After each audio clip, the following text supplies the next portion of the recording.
Many of the Palestinian terrorists that crossed the border on the 7th of October had never seen a Jew before. The first Jews they encountered were those that they raped, slaughtered, burned, mutilated, tortured, and abducted, because Jews had been ethnically cleansed from Gaza. Many of those, occasionally they're interviewed, they still talk about Jews in the context of having horns and tails, because this is the propaganda that they are subject to. From kindergarten up, in UNRWA-run schools, these Palestinians are taught that the highest calling in life is to become a martyr and to slaughter as many Jews as possible. And this is why it shouldn't be hard for Amnesty International and others to recognize the acts of genocide that were conducted, because Yahya Sinwar had been calling for many years before to pull down the border and tear out their livers and their hearts. Now that imagery is very powerful in the Arab world, and it has been repeated over and over again. I don't know if you recall the lynching of 2 reservists in 2000. Yeah. Where the symbolism of the red hands are from, right? That's absolutely right. So these were 2 Israeli reservists that lost their way. They ended up in Ramallah in the West Bank. They went to a local police station looking for help, and they were lynched. And as part of this lynching, this mob tore out their entrails, and there are photographs of the attackers eating their livers. And you're absolutely right that one of the lynchers, held up his bloodied hands to the window, and below, outside of this police station, is this baying mob that go wild at this sight. And this is exactly the red hand symbol that so many Hollywood actors have endorsed. I imagine through ignorance as opposed to malice, but still, that symbol is recognizable across the Arab world for what it stands for, which is the lynching of Jews. This is what happens, unfortunately, and this is the inversion. This is what Yahya Sinwar called for. This is what happened on the 7th of October. It wasn't the first time that this sort of massacre and medieval barbarism has been meted out by Arabs to Jews in that part of the world. And this is what is being inverted. Where do you think that comes from, that extreme hate that causes people to rip out the entrails of people and eat their livers? Like, how do you get to that level of hate? What is the Arabic or the Islamic anti-Semitism? Where does it stem from? Pure indoctrination. Yeah. From your mother's cradle, through kindergarten, through school, where you're learning arithmetic on the basis of how many martyrs you're counting, or you're learning physics on the basis of how to use a slingshot, or you're watching Palestinian kids' TV, where a bumblebee tells you the trees will come to life and reveal the Jews hiding behind them and tell you to come and slaughter them. Or you revere martyrs because your football club is named after one. Or you celebrate and reenact terror attacks as part of school plays.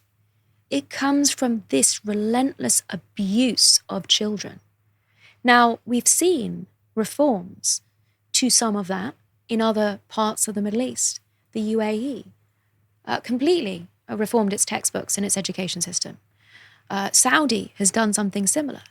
But until we grapple with what is at the heart of this genocidal war against the Jews, until we grapple with this indoctrination to terror, there's never going to be any progress here. Until we do that, and we also need to grapple with the incentivization to terror. I talked about the pay-for-slay policy, I think, earlier. Yeah. That is being funded by the international community. It's crazy. And it's that incentivization and indoctrination to terror which is ultimately what is pushing peace further and further away.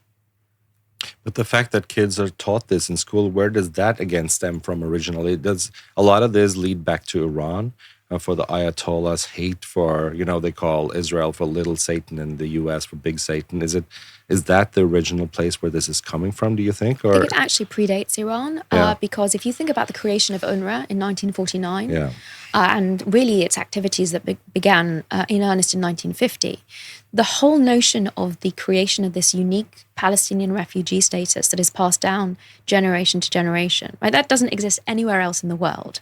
Right? Refugees are settled and they take on usually the citizenship of the place where they arrive. And at least in Israel, the refugees that fled to Israel from the Arab world were embraced and became productive members of society. Only the Palestinian Arabs have been uniquely kept in this limbo for generations in so-called refugee camps in Syria, in Lebanon, in Jordan, in Egypt, and even in Palestinian-controlled areas now, in Gaza and in the Palestinian Authority-controlled areas of Judea and Samaria. You have what are referred to as refugee camps, supposedly in Palestinian territory. But why are they refugees? Because this whole notion of the creation of UNRWA and the creation of this Palestinian refugee status was to hold in abeyance this population for when Israel was annihilated. Once they'd pushed the Jews into the sea, there would be space in Haifa, in Jerusalem, in Tel Aviv, Yaffo. And this is where, and you see it throughout the education process in UNRWA-run schools. Where are you from, they say. And they'll give you a town in Israel. Where are you going back to? I'm going back to that town when we kill the Jews. This is the standard refrain, and it is strategic, and it is carefully orchestrated, and it is supported by the United Nations. And ultimately, it was part and parcel of the very idea of setting up UNRWA to keep alive the war of annihilation against Israel. And the so-called Palestinian refugee problem or crisis is the linchpin for that perpetual war of annihilation against the Jews. But with the UN supporting UNRWA this way, how do countries and states keep their memberships in the UN? Why don't they retract and pull out of the UN and protest against this stuff? Who's going to go first? Yeah, Israel. Who's going to go first when this is the World Club? This is where everyone comes to be important, to give their speeches. It's one of the reasons, one of the driving forces behind the Palestinian Authority's so-called foreign policy was to become a member of the UN, not to actually engage in state building, to organize bin collections, garbage collections. I don't know what the terminology is here. To set up the kind of state institutions that I mentioned the Jewish community pre the State of Israel had up and running already, ready to go. Yasser Arafat, Mahmoud Abbas have no interest in actual state building. They just want to come to the podium of the United Nations, slam their fist on the table and blame Israel for all of their problems. But it's significant that they want to come and do that at the UN, because for all of its faults and deep, deep faults, and I don't just mean, all of these stories of cover-up at the UN, of corruption, of true evil, the way that UN organizations have behaved in some parts of Africa and the developing world, and the allegations surrounding abuse of children and sexual abuse of children in exchange for food, just as low as one can possibly imagine. And of course, its involvement in terror and the complicity of UNRWA, not just in the 7th of October atrocities and the UNRWA employees that were directly involved, but also subsequently in supporting Hamas and in keeping hostages. Emily Damari, the British hostage, explained to Keir Starmer, the British Prime Minister, that she was held in an UNRWA facility in Gaza, and the UK has increased its funding to UNRWA. It's remarkable. But ultimately, when faced with being part of the United Nations and this pretense of what the UN was intended to stand for, promotion of world peace, and taking on the very, very difficult reality of what the United Nations is, what it has become, and all of the harm it is doing, nobody wants to face that.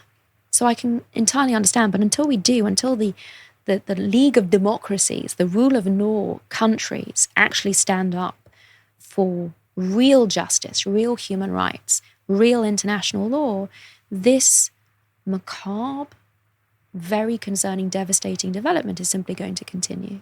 I think I read last night, that the UN is actually almost running out of money, that by September they might be bankrupt.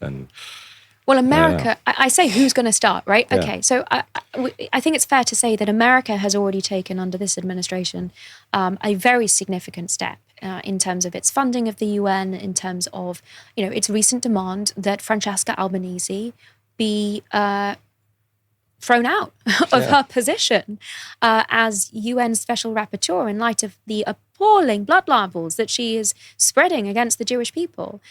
So America has certainly taken a significant step in a very positive direction, I would suggest, in terms of holding the United Nations to account. One might think, in fact, that a congressional inquiry into the United Nations that separates out the good from the bad, and I would believe there's an awful lot more bad, unfortunately, than good, but I'm sure there are aspects of the United Nations that are worth saving.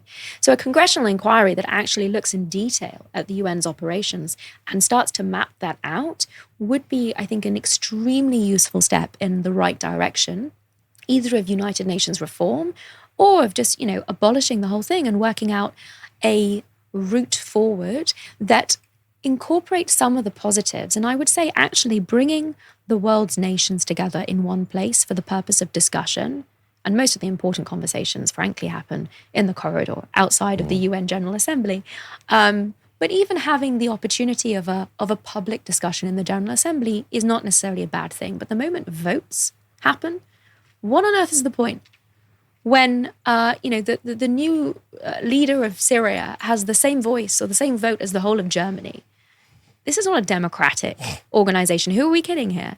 So discussion is one thing. The minute you introduce voting, I think you're already into serious difficulties at the United Nations. But also, it means if you take that out of the equation, you lose the need for the Security Council, because ultimately the UN wouldn't have any lawmaking power, and this absurd sort of historical situation of the P5 and the elevated status that even the UK enjoys, despite the fact that it seems to have reneged any responsibility that it might have for international peace and order, and really that's a very outdated setup for the current state of affairs. But how does one explain that Israel has been condemned by the UN like more times in total than all the other countries combined? How does one explain that?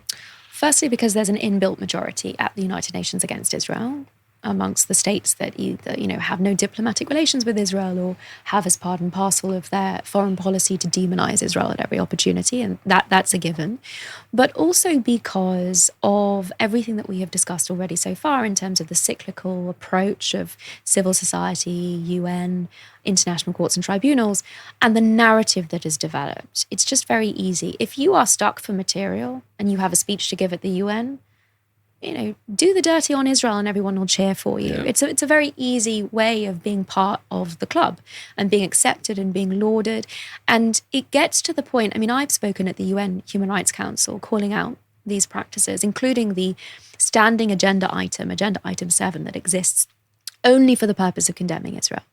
And on one of the occasions I was there, I recall hearing a speech before me that accused Israeli soldiers of rape on the basis of no information. This I looked into this subsequently, and they were fabricated reports. But it was very interesting to me because very shortly before that, there had been a contradictory report that in fact accused the Israeli army of racism because it did not rape Palestinians. Oh my God, how is that possible? So this is the absurdity of the situation that Israel is dealing with, not just at the UN, but the UN is part and parcel of where this circus plays out. Oh my God.